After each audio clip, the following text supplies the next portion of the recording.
Sreeleela Tollywood suspension గా మారింది. Hits flops తో సంబంధం లేకుండా వరుస సినిమాలతో దూసుకుపోతుంది ఈ భామ.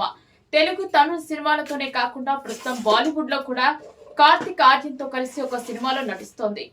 చరణ్ గత చిత్రం గేమ్ చేంజర్ బాక్స్ ఆఫీస్ వద్ద డిజాస్టర్ గా నిలవడంతో ఈ సినిమాపైనే మెగా అభిమానులు భారీ అంచనాలు పెట్టుకున్నారు. గ్రామీణ వాతావరణంలో జరిగే స్పోర్ట్స్ బ్యాక్ డ్రాప్ లో పెద్ద సినిమాలు తెరకెక్కిస్తున్నట్లుగా టాక్ నడుస్తోంది. సినిమా నుంచి రిలీజ్ గ్లింప్స్ లో ఫుల్ గా జుట్టు గడ్డంతో చరణ్ రా అండ్ రస్టిక్ లుక్ లో అదరగొట్టారు. ఈ చిత్రానికి ఆస్కార్ అవార్డు గ్రహీత మ్యూజిక్ డైరెక్టర్ ఏఆర్ రెహమాన్ ఈ సినిమాకు సంగీతం అందిస్తున్నారు.